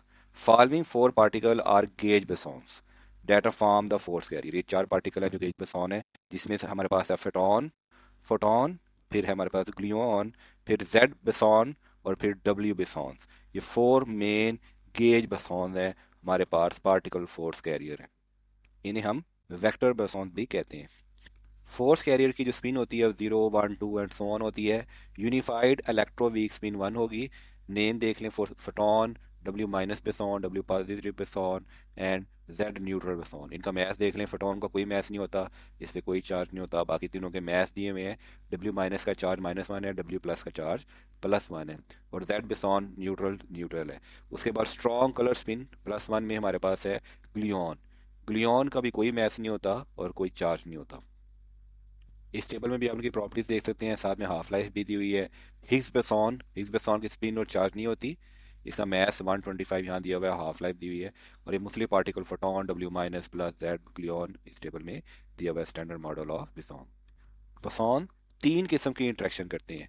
इलेक्ट्रोमैग्नेटिक इंट्रैक्शन जिसमें वो फोटॉन एक्सचेंज करते हैं, वीक अट्रैक्शन जिसमें वो Z boson, W boson exchange करते हैं, और स्ट्रॉन्ग अट्रैक्शन जिसमें वो ग्लूऑन का एक्सचेंज करते हैं। तो जो बेसॉन होते हैं वो कम्युनिकेट करते हैं, इंटरेक्ट करते हैं बिटवीन फर्मियन के साथ। मिसाल के तौर यहाँ पे 2 प्रोटॉन आ रहे थे, उन्होंने आपस में फोटॉन चेंज किया। तो हर इंट्रैक्शन जो होती है उसकी एक खास खासियत होती है। जैसे देख लें, प्रोटॉन 1 और प्रोटॉन 2 आ रहे थे, हमें पता है प्रोटॉन 2 3 क्वार्क में मिलकर बन रहे थे। उसमें से एक प्रोटॉन का एक जो क्वार्क था, 3 क्वार्क है ना, एक क्वार्क यहाँ से, एक क्वार्क ने डब्ल्यू माइनस बेसॉन रिलीज किया, इसने भी एक डब्ल्यू 1 बेसॉन रिलीज किया, इसने डब्ल्यू 2 बेसॉन रिलीज किया। दोनों बेसॉन में आपस में इंटरेक्ट किया, हिग्स फील्ड पैदा की। हिग्स फील्ड ने Z1 और Z2 बेसॉन रिलीज किए, और ये जेड बेसॉन जो होते हैं और डब्ल्यू बेसॉन, ये बहुत शॉर्ट लिव होते हैं। इन्होंने फौरन डिकम्पोज होकर एक पॉजिट्रॉन और इलेक्ट्रॉन रिलीज किया, और इस बेसॉन ने, Z2 बेसॉन ने 2 म्यून पार्टिकल रिलीज की। यहाँ बताया हुआ है जैसे पॉजिट्रॉन का फ्लेवर चेंज हो गया इलेक्ट्रॉन में, म्यू पॉजिटिव का फ्लेवर चेंज हो गया म्यू नेगेटिव में। अब ये फ्लेवर चेंज होगा या ये रिलीज करेंगे, ये डिपेंड करेगा कि बेसॉन की कौन सी टाइप है और उस पर कौन सा चार्ज है। तो तमाम फोर्स कैरियर्स को डिटेल से देखते हैं। पहला हमारा फोर्स कैरियर है द फोटॉन, जिसका मैथ नहीं था। Interaction of electromagnetic forces the exchange particle, electromagnetic force की जब इंट्रैक्शन होती है तो एक्सचेंज पार्टिकल हम कहते हैं फोटॉन। ये स्मॉलेस्ट क्वांटम है इलेक्ट्रोमैग्नेटिक रेडिएशन का। इसका बेसिक यूनिट हम कह सकते हैं लाइट है, और लाइट की स्पीड हमें पता है 3 × 10⁸ मीटर पर सेकंड की स्पीड से फोटोन या लाइट ट्रेवल करती है। According to Max Planck's energy of photon जो होती है वो प्रोडक्ट होती है ऑसिलेशन फ्रीक्वेंसी और Planck constant E = Hf। Photon का कोई मैस नहीं होता, और उसकी जो रेस्ट एनर्जी, जिसे हम रेस्ट मैस एनर्जी कहते हैं, वो नहीं होती। ये ओनली एजिट होता है moving particle. They are neutral, कोई चार्ज नहीं होता, स्टेबल पार्टिकल है, और उनकी स्पिन होती है 1, इसलिए वे बिलोंग करता है बोसॉन फैमिली में। They are also elementary particle. इनका मोमेंटम भी होता है, इनकी एनर्जी भी होती है, और ऑसिलेशन भी होता है। According to quantum field theory, there is change between the charged particle when they exert electromagnetic force on each other. दो चार्ज पार्टिकल जब आपस में इंटरेक्ट करते हैं, वो आपस में फोटोन एक्सचेंज करते हैं। लेट्स वो दो इलेक्ट्रॉन यहाँ से आए थे, उन्होंने आपस में एक दूसरे को रिपेल किया, तो वो अपना फोटोन एक्सचेंज करेंगे और अपनी डायरेक्शन चेंज करके आगे चले जाएंगे। Which two approaching electron in shown in blue colour repel each other. दो इलेक्ट्रॉन है, वो एक दूसरे को रिपेल करेंगे, शोइंग इन रेड कलर। यहाँ पे कलर एक जैसे ही है, बस चेंजिंग फोटोन, वापस में फोटोन, ये गैमा फोटोन को शो कर रहा है, एक्सचेंज करेंगे, emitted by the charge particle and absorb by the other. ये एक फोटोन एमिट करेगा और दूसरा फोटोन को अब्जॉर्ब करेगा। So photon carrier the electric force. इसका मतलब है फोटोन के ऊपर इलेक्ट्रिक फोर्स होती है जो एक पार्टिकल से दूसरे पार्टिकल में ट्रांसफर होती है। कुछ बोसॉन आप इस टेबल में भी देख सकते हैं। हमारा एक फोटोन पार्ट है जिसे हम कहते हैं ग्रेविटॉन। अभी तो ये प्रपोज है, ये प्रैक्टिकली डिस्कवर नहीं किया गया, जिसकी वजह से ग्रेविटी एक्ट करती है। नेक्स्ट हमारा टॉपिक है ग्लूऑन। एक ऐसा पार्टिकल जो एक्सचेंज होता है बिटवीन क्वार्क के दरमियान। देखिए दो क्वार्क हैं, इनके दरमियान जो पार्टिकल जिनको जोड़ के रखता है या जो एक्सचेंज होता है, उस पार्टिकल को कहते हैं विच बाइंड द टुगेदर, जो क्वार्क को आपस में जोड़ के रखता है, to form particle like proton and neutron. Quark को आपस में जोड़ता है और उन दोनों में एक्सचेंज होता है, जिससे प्रोटॉन और न्यूट्रॉन बनते हैं। उस हम पार्टिकल को, उस फोर्स कैरियर को हम कहते हैं ग्लूऑन। ग्लूऑन मैसलेस पार्टिकल है, इसका अपना कोई मैस नहीं होता। ये भी स्पीड ऑफ लाइट की तरफ से ट्रैवल करता है, और इसे हम वेक्टर बोसॉन कहते हैं। इसकी भी स्पिन 1 होती है। ये भी एक्सचेंज पार्टिकल होता है कलर फोर्स का, जिसे स्ट्रॉन्ग न्यूक्लियर फोर्स कहते हैं। Like quark, gluon also show the property of colour. Gluon भी कलर की प्रॉपर्टी शो करते हैं। जब भी इंट्रैक्शन होगा एक क्वार्क और एंटी क्वार्क में, वो ग्लूऑन को एमिट करेंगे, एंड अदर एंटी क्वार्क और quark will absorb the gluon. एक क्वार्क और एंटी क्वार्क ग्लूऑन को एमिट करेंगे, और दूसरा क्वार्क और एंटी क्वार्क उसी ग्लूऑन को अपने अंदर अब्जॉर्ब कर लेगा, जिससे उनका कलर चेंज हो जाएगा। Hence they are called quanta of strong force. इसे हम स्ट्रॉन्ग फोर्स का क्वांटा भी कहते हैं। The gluon are able to change the colour for conservation of colour charge. अब ग्लूऑन जो चेंज करते हैं अपना कलर, एक क्वार्क और एंटी क्वार्क ने ग्लूऑन एमिट किया, दूसरे में अब्जॉर्ब किया, तो इससे कंजर्वेशन ऑफ कलर चार्ज होगा। इसे एक कलर जो है वो दूसरे में ट्रांसफर होगा, लेकिन कलर जो होगा वो हमेशा कंजर्व रहेगा, नेट कलर जो है वो वाइट ही रहेगा। So they have no electric charge. Gluon पे कोई इलेक्ट्रिक चार्ज नहीं होता। The change of gluon between two quark यहाँ दिया हुआ है, तो दो क्वार्क में ग्लूऑन चेंज होगा तो कैसे होगा? जैसे ग्रीन क्वार्क ने अगर फॉर एग्जाम्पल एक ग्लूऑन एमिट किया, तो ब्लू क्वार्क उस ग्लूऑन को अब्जॉर्ब कर देगा, और मे बी ग्रीन एमिट करके ये ब्लू में तब्दील हो जाए, और ब्लू अब्जॉर्ब करके ये ग्रीन में तब्दील हो जाए। तो ग्लूऑन के एक्सचेंजिंग से उनका कलर भी चेंज हो जाता है। नेक्स्ट हमारा टॉपिक है जी बेसॉन। जी बेसॉन डिस्कवर हुआ था 1983 में सर में। जी बेसॉन ये भी इलेक्ट्रिकली न्यूट्रल होते हैं, और इसके अपने ओन एंटी पार्टिकल भी होते हैं, जी पॉजिटिव जी नेगेटिव। इसका मैस दिया हुआ है 1.19 गीगा इलेक्ट्रॉन वोल्ट पर सी square, which is nearly 100 times that of proton, जो प्रोटॉन से 100 टाइम बड़ा होता है। This make one of the heaviest particle among the elementary particle. तो ये बहुत ही हैवीएस्ट है एलिमेंट्री पार्टिकल में। ये बहुत शॉर्ट लिव होते हैं, जब बहुत थोड़ी देर के लिए जिंदा रहते हैं। इनका लाइफ टाइम जो है वो 10⁻⁻25 सेकंड तक है, और ये कैरियर होते हैं वीक न्यूक्लियर फोर्सेज के। ये भी डब्ल्यू पॉजिटिव और डब्ल्यू नेगेटिव के पार्टनर होते हैं, that mediate radioactive decay, जो रेडियो एक्टिव डिके करेंगे। यार के डब्ल्यू पॉजिटिव और डब्ल्यू नेगेटिव भी वो शॉर्ट लिव होते हैं, वो रेडियो एक्टिव डिके करते हैं। तो वीक अट्रैक्शन में डब्ल्यू और जेड बेसॉन इंटरेक्ट करते हैं, और एक दूसरे के साथ इंटरेक्ट करते हैं, और डब्ल्यू और जेड बेसॉन क्वार्क्स और लेप्टॉन के साथ भी इंटरेक्ट करते हैं। डब्ल्यू बेसॉन ये भी टू डिफरेंट चार्जेस में फाउंड होते हैं, डब्ल्यू पॉजिटिव और W negative. They may have both forces, sorry, they may have both positive and negative electric charge. ये डब्ल्यू पॉजिटिव भी हो सकता है और डब्ल्यू नेगेटिव भी हो सकता है। जी बेसॉन न्यूट्रल होते हैं। देखिए जी बेसॉन पे कोई चार्ज नहीं होता, वो इलेक्ट्रिकली न्यूट्रल होते हैं। लेकिन डब्ल्यू पॉजिटिव और डब्ल्यू नेगेटिव, इन पे दो चार्ज हो सकते हैं, ये पॉजिटिव भी हो सकते हैं और नेगेटिव भी हो सकते हैं। डब्ल्यू जेड और गेज बेसॉन, दोनों गेज बेसॉन है, जिसे वेक्टर बेसॉन भी कहते हैं, और ये मीडिएट होते हैं weak nuclear forces. Weak neutral forces की वजह से ये इंटरेक्ट करते हैं। They have mass about 80 point 360 giga electron volt और इनकी स्पिन 1 होती है। ये रिस्पॉन्सिबल होते हैं मैनी न्यूक्लियर प्रोसेस जैसे स्टार बर्न।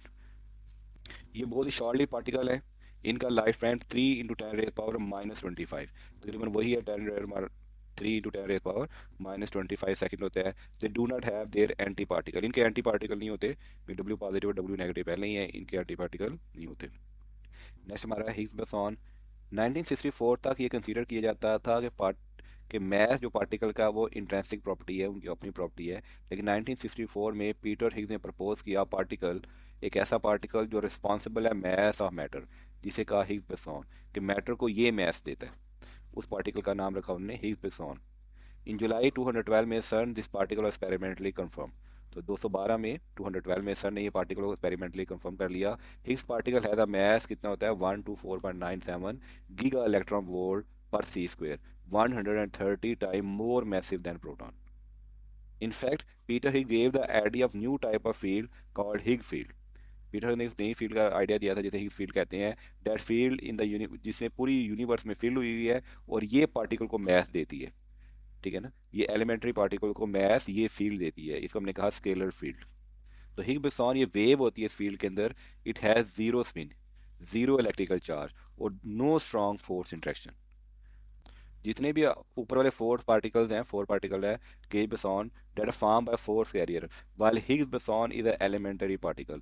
हिग्स बोसॉन को हमने क्या कहा कि ये एक एलिमेंटरी पार्टिकल है which is produce due to quantum excitation of Higgs field. ये हिग्स फील्ड की क्वांटम एक्साइटेशन होती है जिससे हिग्स बोसॉन पैदा होता है। Quark interact strongly with heat field. जब क्वार बहुत स्ट्रांगली हीट फील्ड से इंटरेक्ट करते हैं तो हिग्स फील्ड से वो मैस ले लेते हैं। हिग्स फील्ड क्वार को मैस देती है।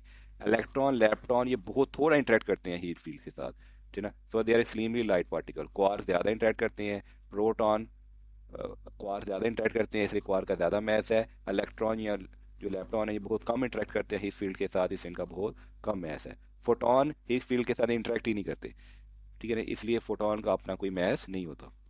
ये सेम बातें हमने नोट्स की शक्ल में लिखी हुई हैं।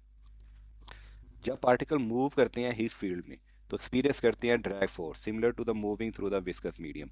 जब हम किसी विस्कस मीडियम में मूव कर रहे हैं हम ड्रैग फोर्स फील करते हैं, इसमें पार्टिकल भी ड्रैग फोर्स फील करते हैं। द इंटरेक्शन की वजह से स्लो डाउन हो जाते हैं और उनके स्लो डाउन होने की वजह से हीट फील्ड उनको मैस प्रोवाइड कर देती है।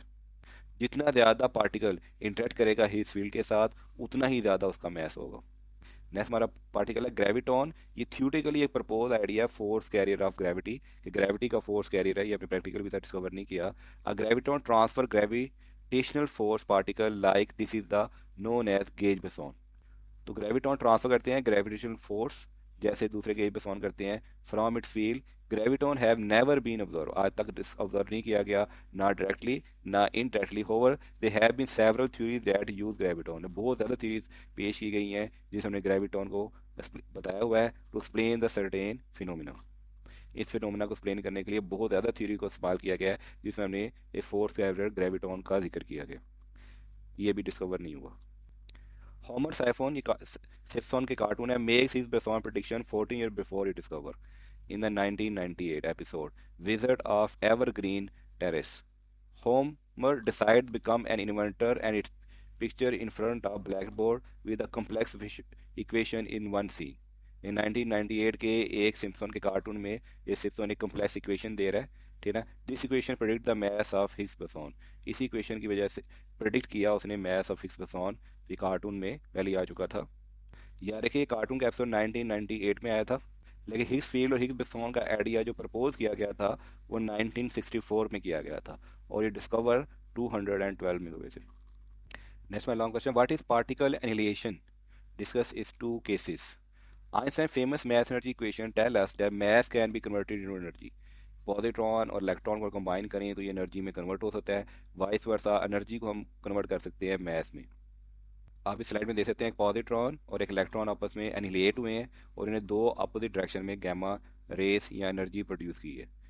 यहाँ भी सेम पॉजिट्रॉन इलेक्ट्रॉन ने दो एनर्जी प्रोड्यूस की। इसी तरह इसका रिवर्स कि दो फोटॉन या दो से ज़्यादा फोटॉन आपस में एनिहिलेट होके एक पॉजिट्रॉन और इलेक्ट्रॉन प्रोड्यूस कर सकते हैं। यानी कि मैस से हम एनर्जी प्रोड्यूस कर सकते हैं यहाँ पे और एनर्जी से हम मैस प्रोड्यूस कर सकते हैं। जब भी हमारा मैटर क्लोज आएगा एंटी मैटर के, मैटर एंटी मैटर क्लोज आएगा तो एनिलेट हो जाएगा और कन्वर्ट हो जाएगा मैस इनटू एनर्जी, और एनिलेट होकर मैस टोटल एनर्जी में कन्वर्ट हो जाएगा according to Einstein mass energy equation. यानी कि पार्टिकल और एंटी पार्टिकल एक ही जगह पे एट अ टाइम नहीं रह सकते, वो एक दूसरे की मोहत हैं। जैसे भी एक दूसरे के क्लोज आएंगे वो इनहेट करेंगे, आफ्टर इनहेलेशन के प्रोसेस में उनकी मैथ जो होगा वो टोटल एनर्जी में कन्वर्ट हो जाएगा, और एनर्जी का हम कह सकते हैं 2 फोटोन या 2 गैमा रेस फोटोन रिलीज होंगे। अगर electron positron come close to आएंगे वो इनहेट होंगे और 2 गैमा फोटोन रिलीज होंगे। प्रोडक्शन ऑफ 2 फोटोन ये नेसेसरी है, एक फोटोन पैदा नहीं हो सकता, क्योंकि law of conservation of momentum भी हम ले लेने। अगर एक फोटोन नीचे की तरफ जाएगा तो दूसरा फोटोन ऊपर की तरफ लाएगा, लॉ ऑफ, तो हमने मोमेंटम भी कंजर्व करना है, तो इसलिए 2 पार्टिकल के मिलने से 2 फोटोन बन सकते हैं, 3 बन सकते हैं, एक फोटोन पैदा नहीं हो सकता। In above reaction annihilation is that in which product is energy. Annihilation वो प्रोसेस है जिसमें मैटर मिलके एनर्जी बनाते हैं, लेकिन ये एनर्जी दोबारा कन्वर्ट हो सकती है मैटर में। In large hydrogen collider sir ने Tevatron at Fermilab, energy from those inhalation converted into matter particle which were previously undiscovered। वहाँ पे हमने इसी एनर्जी से दोबारा मैटर पार्टिकल भी बनाए हैं जो पहले डिस्कवर नहीं हुए थे। इसी तरह हमारा प्रोटॉन और एंटी प्रोटॉन भी एनिलेट होके एनर्जी में कन्वर्ट हो सकते हैं। इलेक्ट्रॉन, पॉजिट्रॉन और प्रोटॉन और एंटी प्रोटॉन, तमाम मैटर और उसका एंटी मैटर, कोई भी मैटर और एंटी मैटर जब भी कंबाइन होंगे तो वो एनर्जी में कन्वर्ट हो जाएंगे। इसी तरह एनर्जी आपस में कंबाइन होके मुख्तलिफ पेयर प्रोडक्शन कर सकते हैं। इलेक्ट्रॉन पॉजिट्रॉन पैदा कर सकते हैं या प्रोटॉन और एंटी प्रोटॉन भी पैदा कर सकते हैं। एनिहिलेशन को only not give us energy totally destroying the particle but also give us some new particle. ये कि देखें, 2 अप पार्टिकल और एक अप और एंटी पार्ट एनिहिलेट हुए, एनर्जी में कन्वर्ट हुए, और दोबारा फिर इनका आपस में एनर्जी से मैस में कन्वर्ट हो गया, तो अब अप और एंटी अप से टॉप और एंटी टॉप पार्टिकल बन गए। तो एनिहिलेट से सिर्फ एनर्जी नहीं पैदा होती, उस एनर्जी से दोबारा नए पार्टिकल भी पैदा हो सकते हैं। If quark with their own flavour anti quark come to each other, अगर एक क्वार्क और एंटी क्वार्क आपस में आएंगे वो एनिहिलेट होंगे, एनर्जी में कन्वर्ट होंगे, और एनर्जी दोबारा मैटर में कन्वर्ट होगी, और new flavour of quark and anti quark पैदा हो जाएंगे, जैसा कि फिगर में शो किया गया है। In which the first they annihilate, इसके लिए पहले उन्हें एनिहिलेट होना होगा, एनर्जी प्रोड्यूस करनी होगी, फिर वो ग्लूऑन की इंट्रैक्शन से नए क्वार्क, नया टॉप और एंटी टॉप या नए क्वार्क प्रोड्यूस करेंगे। Information, resistive plate chamber RPC ये एक पार्टिकल डिटेक्टर है जो वाइडली यूज होता है फिजिक्स में म्यून्स की डिटेक्शन के लिए। ये एक नई और स्टैंडर्ड टेक्नोलॉजी है, इसकी बहुत हाई डिटेक्शन एफिशिएंसी है, तकरीबन ग्रेटर दैन 90% इसकी डिटेक्शन एफिशिएंसी है। एक्सीलेंट टाइम रेजोल्यूशन है ऑफ सब नैनो सेकेंड तक। Counting rate hundreds of hertz पर सेंटीमीटर स्क्वायर है, और रिलेटिविटी ये बहुत ही लो कॉस्ट भी है। ये डिटेक्टर बहुत इजी होते हैं बनाने में, डायग्राम में देख सकते हैं, and cover large area and extensively use in nuclear facilities like BES triple I, Alice, CMS and CERN। It work on the principle of, कौन से प्रिंसिपल पे? आयनाइजेशन ऑफ गैस के प्रिंसिपल पे काम करते हैं, when particle transfer through it, जब particle को इसके थ्रू ट्रांसफर किया जाता है। तो हमारा नेक्स्ट क्वेश्चन है, explain the particle accelerator, also give working of its 3 types. High energy physics में, पार्टिकल फिजिक्स में, पार्टिकल को हम एक्सेलरेट करते हैं बहुत हाई स्पीड पे, और फिर हम स्टडी करते हैं their behaviour eight very high energy. हम इस हाई एनर्जी पार्टिकल को आपस में कोलाइड करते हैं, जिससे हम न्यू पार्टिकल प्रोड्यूस करते हैं। इस एनर्जी को अचीव करने के लिए हमें सम प्रोजेक्शन की ज़रूरत होती है। पार्टिकल को बहुत ज़्यादा तेज़ एक्सेलरेट करने के लिए हाई वेलोसिटी पे हमें एक मशीन की ज़रूरत है। तो इंस्ट्रूमेंट जो हाई एक्सेलरेशन पे पार्टिकल को स्पीड अप करता है हमारी डिज़ायर्ड स्पीड पे, हमारी डिज़ायर्ड एनर्जी पे, उसको हम कहते हैं एक्सेलरेटर्स। फिर एक्सेलरेटर की मजीद कुछ टाइप्स हैं। पहली टाइप है हमारा लीनियर एक्सेलरेटर। एक study intense beam of particle हम यूज़ करते हैं लीनियर एक्सेलरेटर में। SLAC नेशनल एक्सेलरेटर लेबोरेटरी है the longest linac in the world, जिसकी लंबाई 2 माइल्स लॉन्ग है, जो एक्सेलरेटर को एक्सेलरेट कर सकती है पार्टिकल को up to 50 billion electron volt. ये लीनियर एक्सेलेरेटर कंसिस्ट करता है set of cylinder accelerating tube, देखें एक्सेलरेटिंग ट्यूब नजर आ रही हैं, ड्रिफ्ट ट्यूब्स, आपकी बुक में पिक्चर बनी हुई है। By increasing the length when the connected alternately, हम इनको अल्टरनेटली कनेक्ट करते हैं इन अ वैक्यूम चैम्बर के अंदर। ये सिलेंडर ऑड नंबर में होते हैं, अगर एक पॉजिटिव है तो दूसरा नेगेटिव होगा, उसके साथ वाला पॉजिटिव होगा और फिर ये नेगेटिव होगा। रिवर्स करते हैं इसके पोटेंशियल को, तो the tube continues periodically according to oscillating frequency. एक ऑसिलेटर हम यूज करते हैं the tube continuously periodically according to oscillating frequency. इसमें हम एक ऑयन सोर्स भी यूज करते हैं टू प्रोड्यूस ऑयंस, और उन आयन को फिर हम एक्सेलरेट करते हैं।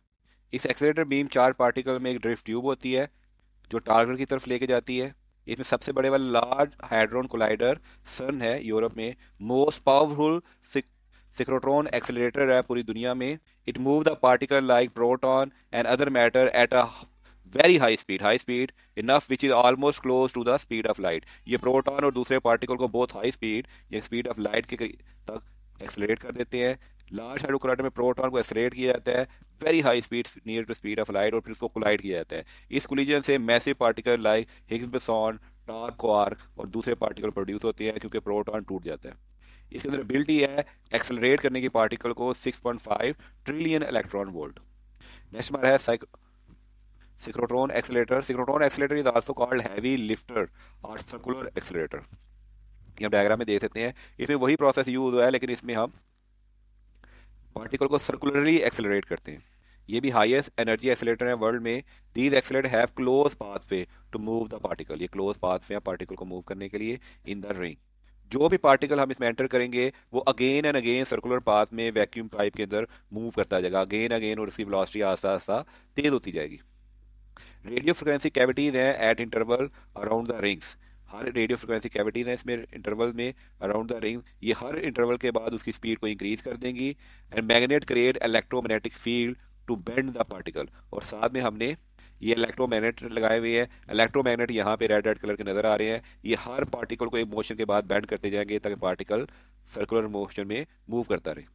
Researchers sent different beams to collide them to require energy at fixed point, where particle detectors like compact muon solenoid CMS are fixed to detect the particle produced due to this collision.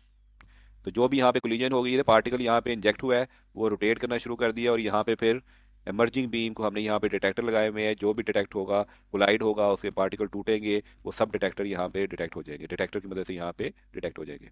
और इसे हम study करते हैं basic building blocks of the universe. Neutron accelerator large hydrogen collider can accelerate heavy ions and nuclei like lead. Large hydrogen collider at CERN ये ion और lead के nuclei को भी एक्सेलरेट कर सकता है। RHIC accelerator in USA, they have collided heavy ion like uranium, gold to create quark gluon plasma। उन्होंने uranium और गोल्ड हैवी आयन को भी कोलाइड किया है उसे क्वार्क ग्लूऑन का प्लाज्मा क्रिएट किया है। इसकी डायग्राम यहाँ पे दी हुई है। Cyclotron accelerator accelerate the particle in spiral pattern. Spiral देखें हर मूव होने के साथ साथ उसका रेडियस कम होता जाएगा वो स्पाइरल पार्टिकल में मूव करेगा। Starting from the centre of the spiral ये सेंटर से स्टार्ट हुआ और स्पाइरल पैटर्न में ऐसे ऐसे मूव करता गया और फिर मूव करते हुए ये एमिट हुआ और ये बीम टारगेट में जाके हिट की और वहां पे हमने इसको डिटेक्ट किया। Starting from the centre of the spiral they use one large electromagnetic band. बहुत लार्ज इलेक्ट्रोमैग्नेटिक बैंड है ठीक है। To the path of particle to move particle increasing large circle they use metal electrodes. Cyclotron can accelerate particle to 520 million electron volt तक accelerate कर सकता है। Cyclotron accelerator consist of two circular metal boxes.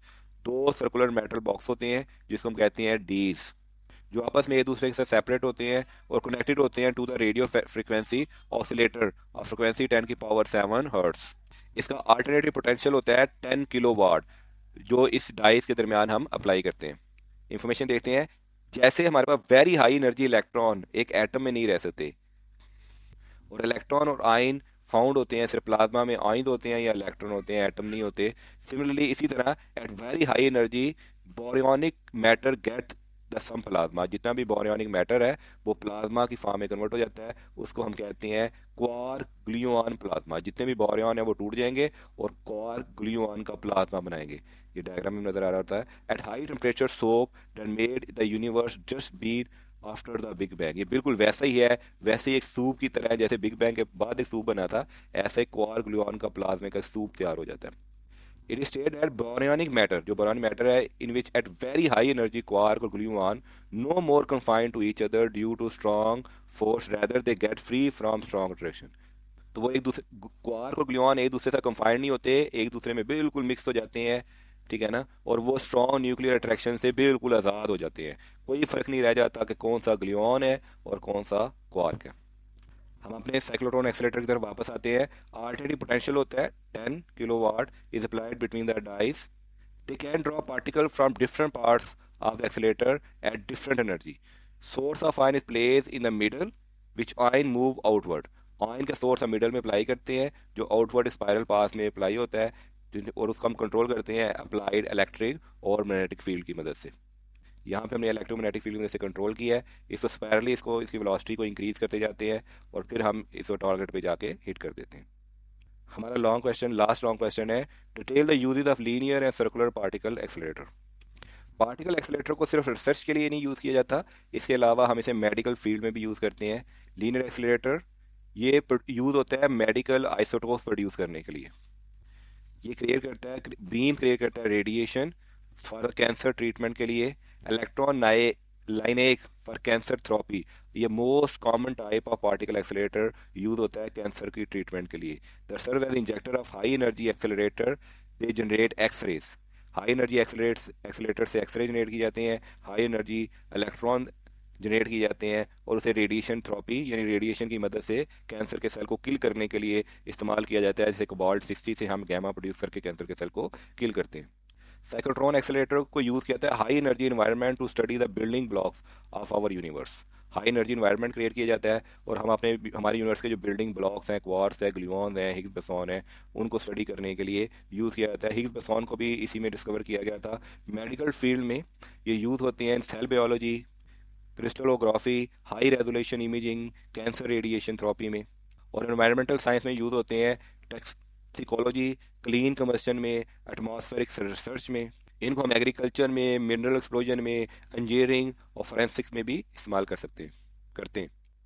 Cyclotron accelerator हम large amount of कुछ particle जिसमें शामिल हैं मियॉन्स और न्यूट्रिनो, जिनको क्रिएट करना बहुत मुश्किल है, तो मियॉन्स और न्यूट्रिनो को क्रिएट करने के लिए हम इसको यूज़ करते हैं। ये मेडिकल आइसोटोप्स क्रिएट करने के लिए भी इस्तेमाल होते हैं। ये बेस्ट सोर्स है हाई एनर्जी बीम्स का फॉर पार्टिकल फिजिक्स एक्सपेरिमेंट के लिए। ये पार्टिकल थेरेपी में यूज होते हैं टू ट्रीट द कैंसर।